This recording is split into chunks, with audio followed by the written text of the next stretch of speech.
and research tells me that 9 out of 10 hobos had this. If they could, they always tried to have carried in a small wooden tube. Hello, welcome to Waypoint Survival. Today I want to talk to you about 10 items that a hobo always carried. Stay tuned. As many of you know, we've been studying the hobo culture, starting directly after the American Civil War in the late 1860s, early 1870s, and especially on through the period of the Great Depression, the 1930s, and right on up into the Second World War in the early 1940s, at least in the United States of America. Now, a hobo would carry whatever he thought he could bring from home that would go in his pockets, perhaps a haversack or a knapsack. There were all types of ways to wrap things up into a bedroll, for instance. We've done a video on that. But they would have carried items that would be useful to them. Sometimes they were items that were scrounged out of a dump pile or a scrap heap, something that had been cast off or thrown away. And these were very common to outdoorsmen back then. A lot of the gear that they used were things from home. Now, how they would carry these items would vary from hobo to hobo. As I mentioned before, there were a lot of ways that they could carry them, from a gunny sack to a haversack to a pillowcase, perhaps tied up into a rag and placed on a stick. You saw that sometimes back in that era, but there was a lot of different things they would use to carry their items in. Of course, the smaller ones would be carried in their pockets, either in their pants pockets, a shirt or vest pocket, or even a jacket. And the things that you could keep on your body, naturally, there were thieves and criminals around then as well, and the things you had with you and on you were harder to lose and also harder to steal. As a matter of fact, there was a group of hobos who were known as streamliners, and they were people who would streamline what they carried. And we'll probably do a video on that at some point in the future. But the bottom line is they tried to carry as little as possible, just like today's lightweight backpackers, people that are concerned about weight. Again, getting in and out of trains and hopping onto train cars and hopping off of fast-moving freights to get to a destination. It would just be conducive to not carry so much gear. The first item that a hobo would be sure to carry would be a sturdy working blade, a folding pocket knife like this, some sort of three-bladed Stockman perhaps. Something that you could carry, use, resharpen, and would have multiple uses on the farm, as well as for processing small game and cooking. You would also want to carry some sort of small pocket fishing kit, such as this one here, with a cork and a bit of wood to hold it all together, a split shot sinker, and a single hook. And this would be very useful, easy to carry, and you would be able to use that for dropping a line into a creek or a stream and getting an easy meal. Another thing that you would see in a hobo's pocket, very common, would be some sort of a match case or match safe, such as this brass one made by the Just Right company. They were well known for carbide lamps and things like that. But it has a striker on the other end, and inside you would just simply carry a number of strike anywhere matches. This would keep them safe from dampness, either from sweat, working in the fields, or if you got into a sudden rain shower. This would be something very, very handy. It's small, it's easy to carry, and this would be something that pretty much every hobo would have had with him. This or some sort of a trench lighter, but of course those require fuel, so this would be something that would be cheap and easy to get a hold of, as well as easily replaced. Next, we have a 100% cotton bandana.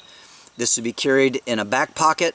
Most of the time, it could be worn around the neck as a kerchief, depending on what kind of job you were doing, but for blowing the nose and for taking care of different tasks of wiping and cleaning up, as well as grabbing pot handles and things around the fire, there's 101 uses for a good cotton bandana, and so this would be something that you would always find in a hobo's pocket. Another item that you would commonly find in a hobo's pocket, and my research tells me that pretty much 9 out of 10 hobos would carry this, or something like it.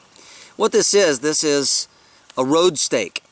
Now, a lot of people think that the hobos were just homeless, shiftless, ne'er-do-well people, always broke and living on handouts. Well, that's more of a description of a tramp or a bum. The hobos were traveling, working people.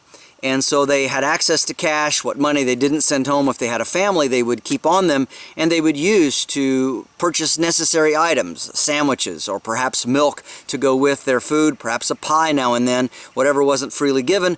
And they also, of course, had the need to replace clothes and things that they would run into in their various jobs. And so on the one side here, we have a shallow place that is just a change purse. And so hobo would carry whatever money was appropriate for that time and make sure that he had some change. In the other side, we have a place where you could carry some folding money. And here we just have a few dollars, a 1 and a 5. And this would be very useful, of course, because you know, it's lightweight, it's easy to carry, and it doesn't jingle like money does, so it would be more silent. And if you're around thieves or criminals, you would be glad to have some of this.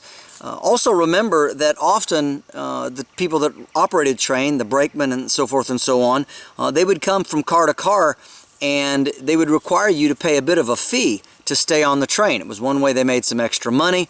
And they did take advantage of the hobos as well from time to time. But it would often be as little as 50 cents, maybe $1, and they would allow you to ride the train to get to your destination. If you didn't have that money, they would throw you off.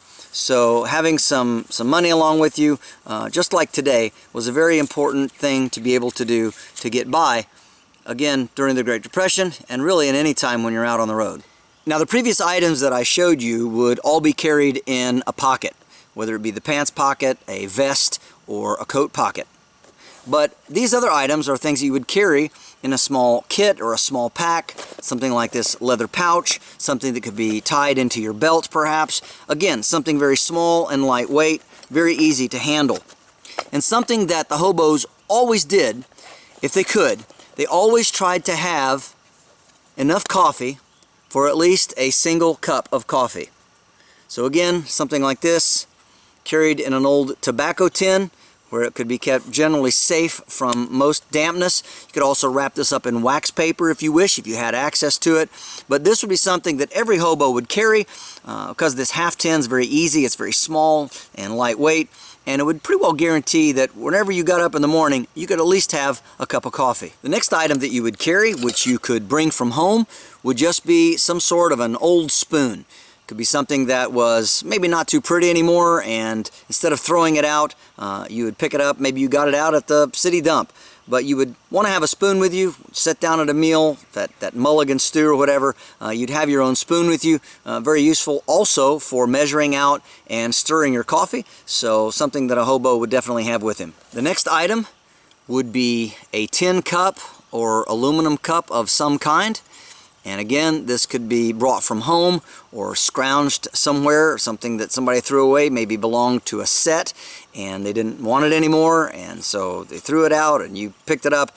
Cups back in those days were smaller than the ones that we generally use today. Could be off of an old thermos kit or something like that, but something that would be easy to carry, great for that coffee. Of course, you have to be careful because this rolled lip will really burn your mouth when it has hot coffee in it, but that was just one of those things that went with the territory. The next couple of things that a hobo might carry would be some chalk or some crayons. I've got a black one, I've got a white one, and this would be for tagging or putting hobo signs on fence posts and on trees, on gates perhaps, or on side posts of doors, or on a barn. There's a lot of places and areas that they marked this, and I went over that in another video where you can see the different types of hobo symbols they used. There were a lot of them, and the hobo symbols have been reported to have been used as far back as the 1870s.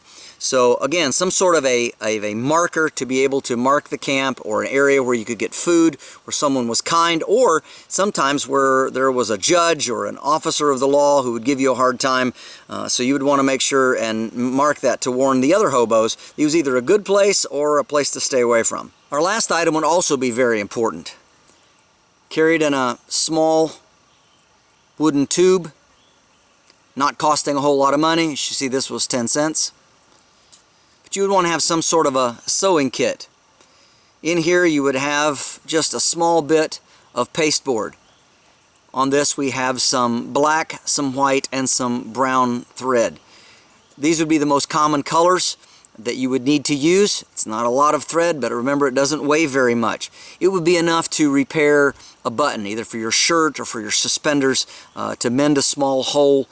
Thread would be relatively easy to get a hold of, but again, you wouldn't want to carry a huge amount because the more you carry, the more it weighs. Along with that, you would naturally want to have several needles and maybe a straight pin or two when you come to your sewing task to hold things together. Here it is all laid out. And this is what you might expect to find in the pockets and the pack of a hobo from that era, things that they would have always carried and always had with them because the circumstances in which they lived required them to travel lightweight and to make sure that they were prepared for whatever eventuality would come. This is James Bender for Waypoint Survival. If you like this video, please give it a thumbs up. Also make sure and check out the links in the description box below just under the More button. While you're down there, you'll also find our waypointsurvival.com link. And this is where you can sign up to take survival and bushcraft classes here at our beautiful training facility in Southern Ohio. And if you haven't already done so, please subscribe to the channel. We'd really appreciate it. And when you do subscribe, make sure and press that bell button so that you can stay notified of all of our upcoming videos, and we'll talk to you next time.